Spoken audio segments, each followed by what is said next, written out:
A few months after it witnessed massive protests over pension reforms, France is on the boil again. Over the last week, protests have swept across France following the death of a teenager as a result of excessive use of force by the police on June 27th. Cars and public buildings have been set on fire, and clashes have been reported between police and protesters who have taken to the streets to rally against the French authorities' excesses. On Sunday, a burning car struck the home of Paris Mayor Vincent Joubert. The mayor said that his wife and one of his children were injured in the attack, which took place at 1:30 a.m. while he was in the town hall monitoring the violence. The grandmother of the French teenager, Nahel Merzouk, whose death triggered outrage, has pleaded for the violence to stop, saying she was angry at the officer who killed her grandson, but not at the police in general, and expressed faith in the justice system. She has also asked the protesters to refrain from damaging the schools and not to break buses, as it was the moms who took the buses. The Interior Ministry has said that the police has made 78 arrests nationwide on Sunday. The number was down significantly from 719 arrests the day before.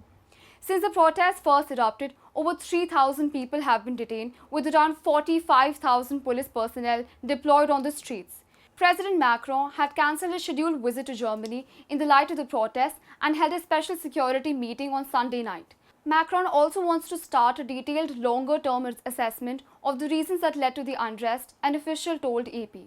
Large-scale protests were first reported in suburban Paris and have now spread to a few other cities in France. These were triggered by the death of 17-year-old Nahel. Nahel was a resident of Nanterre, a suburb to the west of Paris, and was allegedly driving a car without a license around the city when two policemen stopped him. According to Le Monde, the yellow Mercedes car and its young driver came to the notice of the policeman, who asked the driver to stop the vehicle at a traffic light, but the driver ran the red light. Two passengers were with him in the car. The car then stopped at the side of the road. According to the video that has been circulated widely after the death of Nahel, at least one of the policemen had their guns aimed at the car while they were talking. After the vehicle drove away from the officials against their orders, a bullet was fired at the boy, killing him, and then the car drove to a roadside pavement. The other passengers fled the scene. Belonging to a French-Algerian family, Nahel was the only child of a single mother. He was enrolled in a course to become an electrician as part of a larger program to upskill and assist young people from disadvantaged areas. His attendance at the college was poor, but he played rugby, a BBC report said, adding that he did not have a police record. His death, caught on video, has reignited long-standing complaints by the poor and racially mixed urban communities of the police violence and racism. Protesters have been carrying signs that read, "The police kill," and hundreds of government buildings have been vandalized. Looters have ransacked dozens of shops, including stores of prominent brands such as Nike, Louis Vuitton and Zara, and torched some 2,000 vehicles since the riot started. More than 40,000 police officers have been mobilized across the country to quell the riots and make arrests and restore Republican order, according to the government officials.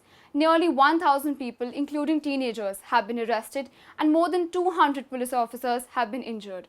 Violence has also spread to the country's overseas territories.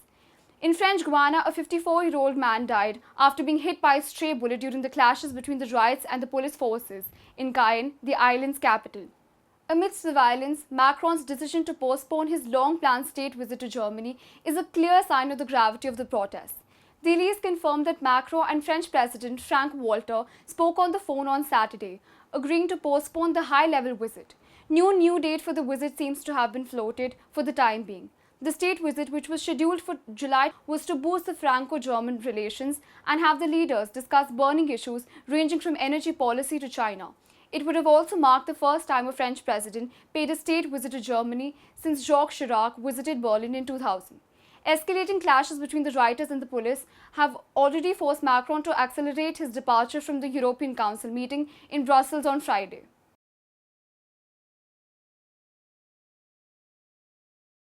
To receive instant updates on all videos from The Wire, click the subscribe button and hit the bell icon. Pay to support independent journalism. Click the link in the description and choose the amount you want to pay.